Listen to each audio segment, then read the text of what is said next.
Yo, what's up guys, Nakama here, and I just watched Queendom. It's good, I really enjoyed it, but it definitely skipped a lot of portion of the original Volume 1.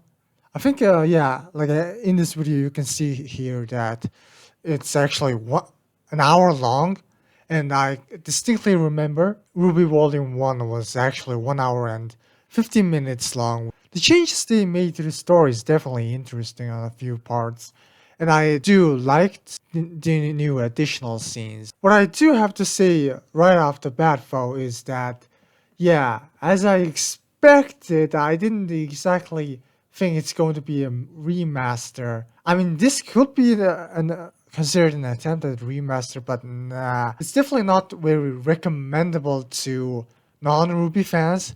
I can't just say, oh, if you haven't watched RWBY, go watch Ice Queendom. It's a new start. It's new and way better animated.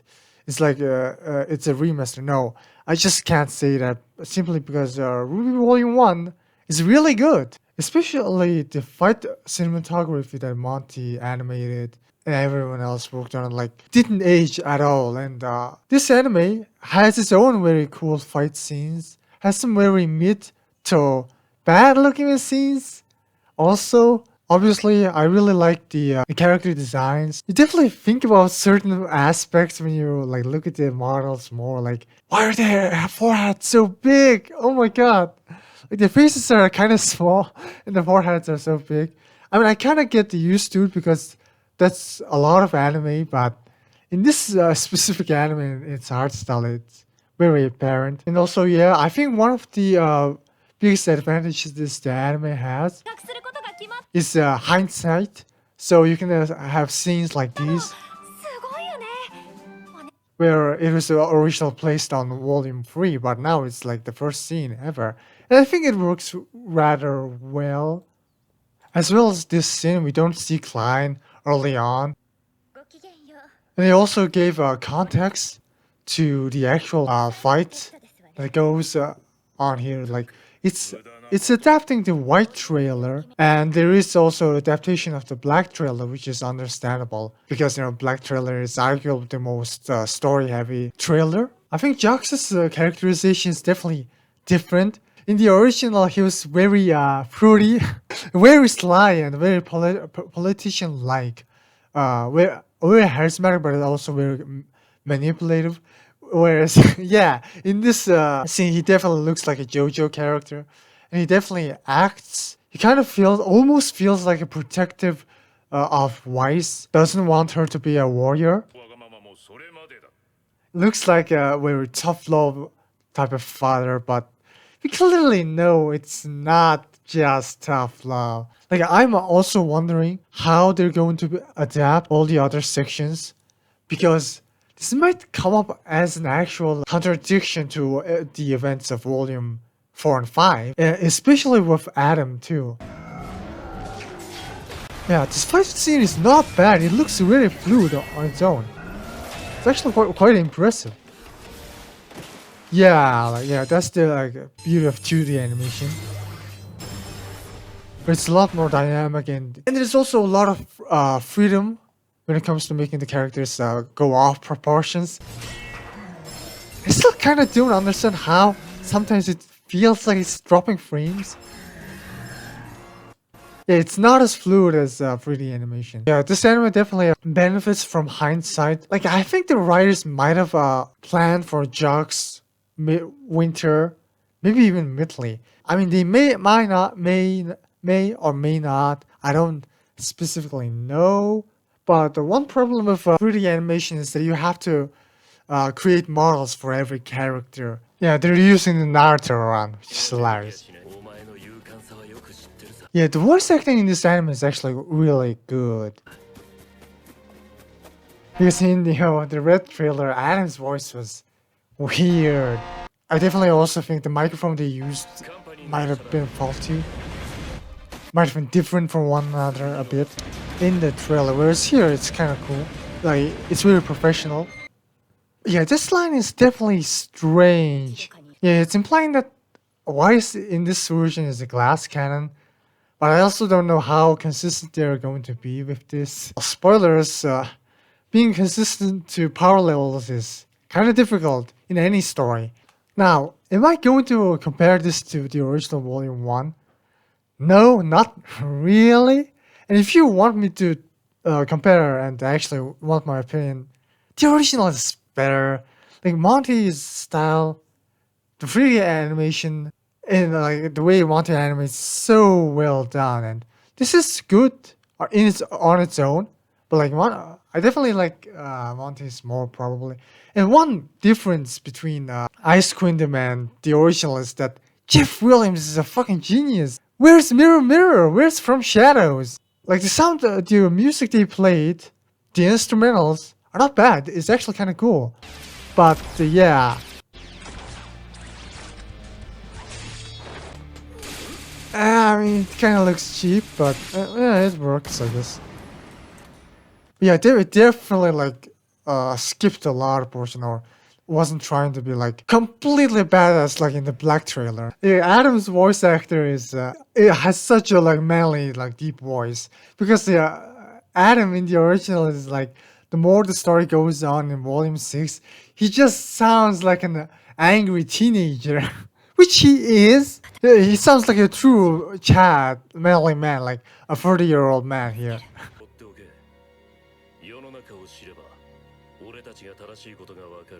Yeah, this added scenes makes Adam look a lot more calculating, a lot more clever, or gives him a lot of good traits. And he doesn't also seem that distraught over losing Blake, whereas in the original he kind of was. But it is a positive trait in a way, but I think it also kind of contradicts the original. Like I don't have problems with contradictions if they're going to completely original and change the story, like derail it to a completely new direction, which I will really enjoy. I am very open-minded to new stuff, and I also want new original fun show to watch rather than just a recap. But if they like in the later Ice Queendom episodes, or maybe if they continued, I don't know if they will continue it. But if they do and Adam comes, I don't want him to be like, "Oh man, Blake, you hurt me when you left." If he says that, that'll be kind of contradicting. Yeah, again, I added new scenes, which is awesome. It's kind of cool. Maybe this one is a little bit too talky, but that's fine. Yeah, I also kind of really like this scene because it also shows that Yang is an actual sister. Yeah, it's a good. It changes the character's motivations a bit because later on, Yang decides to like introduce, force Ruby to meet a lot of different people because of this line. Yeah, and the music like playing in the background is quite good. Again, I also think this scene is really well animated. Whoever animated this, I think it's also someone very famous. Yeah, that's such a cool scene, you know. I also really like this because in the original, Roman only shot a normal explosive beam, and Ruby easily blocks it. And in the next scene, Roman's like climbing up the stairs, and there's no way he was that fast. Whereas in this scene, you can clearly see that it's a smoke bomb, and Ruby clearly was staggered and couldn't see well for quite a bit of time. Wait, how the hell did he get up there? Is this some sort of a rope? Yeah, it's a lot faster than climbing up. Yang and Tai investigating what Ruby was up to. That's really nice. And this scene is also a very nice addition because one, it established that it's a detention center and not Osmond's lair or something. And also Tai Yang meets Osmond, which is cool.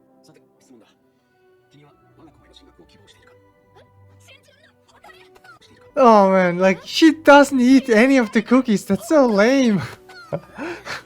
It's kind of lame. Yeah, Tai Yang like definitely takes it in a fine way. But we definitely like at least having a few lines from him is cool because in the original we kind of don't. The announcer isn't really that well animated from the original. Like, yeah, the model they used is better, but like, Yeah, the way they drawn her is better, but yeah, only her mouth is moving down. The only big improvement I want to see. Yeah, this is also one of the bigger changes because they're trying to add the introductions of the characters and their introductions on the ship, which is fast. And later on, we see that they immediately drop off the students into Emerald's Forest, which is a nice change, especially since they're trying to speedrun the original. And here's the thing, I never considered RWBY to be like a slow story. Like volume 1 is 1 hour and 15 minutes, but like all of those scenes are so fun, either fun or crucial or very character moment. Like there isn't any moments where it's like, okay, speed it up or cut it. I wouldn't say give that to anything. So it's trying to speed run it. Everything is kind of difficult, but they also managed to add a few new scenes, which makes this adaptation worth watching for the fans. Is it worth watching for completely new people? I mean, if you don't have access to Volume 1, you probably could, but I mean, Volume 1 is on YouTube. Oh, they actually like made Weiss enter the conversation on her own. Anti-human. Oh no, Weiss is race. Yeah, it's kind of fucking hilarious because like what is this line? Like Blake is saying, "Oh, you think you're evil if you, oh, you're ignorant if you like think every foreigner is evil," and then Weiss is like, "Damn you! Like I'm so angry. What? Like let me be racist in peace." I actually think Queendom Weiss is more racist simply because they talk about racism twice, and in both times Weiss is totally jerk. Like in the original, she is a jerk, but yes, but she is only a jerk towards the end. And even if so, they were investigating a robbery, and they probably thought that Faunus was involved, and also Sun was going on a ship without a ticket or something, and then running away from the cops, which led to Weiss saying a very generalized thing. But like in this scene, it's like they made like John like I honestly kind of maybe I'm just conditioned by RWBY Volume 1. John here is fine, but he's also too fine. He yeah, he's confident and all, but like he almost seems like a very generic character. Whereas with the way Miles' voice acts and the way like the animators make John act, and the writers make John act, they made him such a super nerd, but also such an overconfident ass bastard of a nerd, and it's so lovable. Like in here, it's like it's fine, but like it's very on nose being generic. Yeah, it's fine. Yeah, they also have the similar line. But yeah, but there's also like I think one of the biggest issues with this thing is the body language, because in the Volume 1, the animators really, I mean in general, RWBY animators really does do a good job. Like in here, it's just John saying, looking at Pyrrha and moving his mouth, and in the original, John's like move just like up a Pyrrha and like doing the Vegeta pose where he points at himself with his right thumb. Oh my god, they made John hate pumpkin feet. Why? Why did they do that? And it was a funny joke. The only thing he recognizes is Pumpkin's Pete. Why says she's like Pyrrha won Mistrals, tournaments, blah blah blah, and all these achievements. She is a teenager prodigy. John's like, who? What? But you know, when Pumpkin Pete is mentioned there, John's like, oh, that's so amazing. Oh, come on. Dione, come on, no Diones. What is this team beating on Pumpkin Pete? Yeah, the new character seems fine. Yeah, they definitely skipped a lot of the landing strategies. And also, fun fact, in the original, they don't show John's landing strategy. And, as cheap as it is, I think that was a good move, because there's no way John should have survived this. He didn't activate his aura, he didn't know how to. So him like slamming into a tree should have killed him. And also, no, I'm sorry. Come on, like they like left out all of the jokes.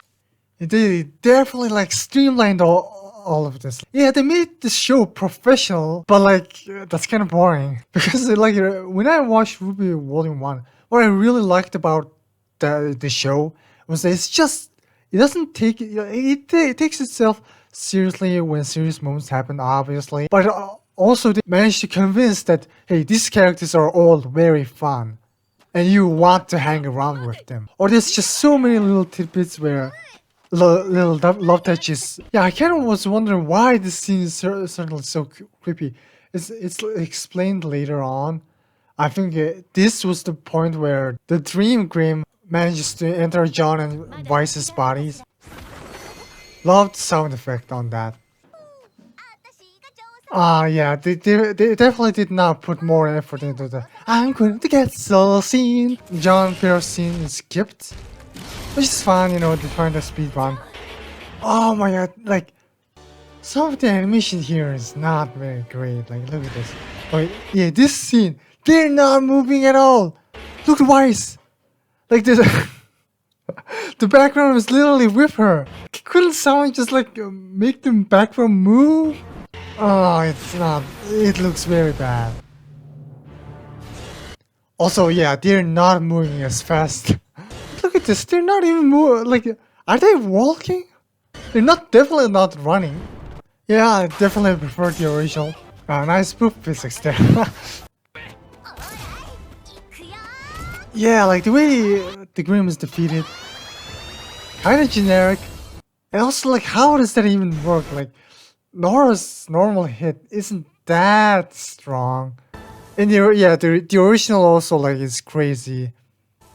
You know the drill. And also, you know, Red Like Roses is not playing in the background. Like, what is up with this line? Like, she also previously said this in the Emerald Forest. Like, come on, just if you can't like make up something great, just copy the original RWBY. Can you make the shot end? Can I? It's such a great scene. Come on. And this one is also kind of drags. Why so dramatic, man? What happened to all the jokes? Yeah, like I get it. Like the Nevermore is eventually going to break out. It's like trying to add tension. But like, this scene is so bad. Like, look at this. It does not connect. RWBY just fucking floats there. If you want to like at least like make this work, at least make it so that the animation goes really fucking fast. And yeah, okay. Starting from here, it's actually kind of good. Like, I know the person who animated this scene, like the scenes here, is the guy who animated the person who animated for the first RWBY fight scene, because you know they have similar arts. They have very similar style. Like, yeah, this scene is really good. It's really good. It's very like it's very flashy, and I really like this close-up. The original doesn't have that. Yeah, it looks beautiful. And we also don't get to see the crow's head like flying off in the original, which is really cool. Yeah, and especially this scene, like, it's beautiful. Yeah, that was beautiful. And the last scene. Why is he here touching RWBY's boobs? What? Why? Why? But I also don't like how they changed this. Because one of the reasons why I was angry at RWBY was not because RWBY was like tired. Like, someone sleeping at a class is like at least understandable. In Volume 1, RWBY was specifically making fun of Professor Ford. And that kind of pissed off Weiss a lot. And also, you know, you're a team leader, at least you should be at least a bit respectable of your teachers. And not to act like a total delinquent. Like, making RWBY like sleep kind of made the Weiss's motivation kind of weaker. And that's yeah, I think it's also might be the same guy. It suddenly becomes like a very fluid. Like, this is really good. Yeah, I'm still really glad that this exists. Like moments like this definitely are the reason I keep watching Queendom. Then again, I'm a few huge RWBY fan. I will watch it regardless. I also really like this scene. This is also an added scene. Yeah, I think Voice just accepts the Ruby's personality, and this is not a bad thing. Why this scene is so weird? Why did they place it here? Because in the carton fight, John uses his aura. They placed it, the aura scene after Karen's fight. I really don't like this. It's the original scene. Yeah, I kind of like it. Ruby becomes a cult. John gets bullied by Pumpkin Pete. The resolution is definitely fast. Really like the original John arc. Because John is also, very like open about his insecurities. And also, helps out Karen towards the end. That's kind of cool. In this scene, he kind of like makes John even more absolutely pathetic. He doesn't do anything. He just gets saved. How the fuck does this thing even infect other people? Like it looked at Weiss and John menacingly. And that was enough. Wait, it turned into a larva. I think it changed forms. Like I guess. Like it explains why they made John's aura be unlocked and the aura talk happened after Carton fight. But that it creates sort of like holes in, especially in Carton's fight, and also in the Nevermore and the Scorpion fight too, because like John should have had his aura then, otherwise. Then again, he didn't really get hit much. Racist Wise, racist Wise. Yeah, I was always wondering, like, are they just that mad that Sun traveled without a license or something, without paying money? Is that it? Yeah, I really like Penny's voice acting. And she's also thought to be really cute. It's very distinct, her voice actor. Oh man, like it's probably not a problem with the voice actor. It's problem with the voice direction. Why does she sound so threatening? Because in the original, it was very clear that like Penny was like very emotional, or almost disbelieving, but also very sad. She didn't believe what she was hearing. And here it's like it's very robotic. Oh man, I really like the voice direction is kind of weird on this. Yeah, I mean this part is cute. I just don't think that specific line that didn't need to be the robotic. Yeah, it's a very good scene. But like I think because they cut out all the joke parts of Weiss's character, she like comes off as very rude and very serious. Yeah, it's also like very well voice acted too. Because there was also a scene in Volume 1 too where Weiss talks about her relatives were disappearing, being killed off by the White Fang members one by one. Yeah, it's well done. Weiss hates the White Fang, but yeah, she does tend to generalize a lot of the forums with White Fang's actions. Which is, why you should, why generalizations are bad in general. Which is why, generalizations in general are looked down upon. People, unfortunately, kind of tend to do that a lot. The bridge is, I guess, it's definitely a new line. Wait, Sun does eat meat, huh? Or not? Yeah, this is so scary for no reasons. Like, slow head turn. Yeah, I also kind of like this scene because she's a lot more open about what she wanted and her expectations. Yeah, they completely skipped the fight. Yeah, this scene is also really cool. Like the lighting, the creepiness. Yeah, that's Queendom, baby. It skipped a heck ton of lot. Holy shit.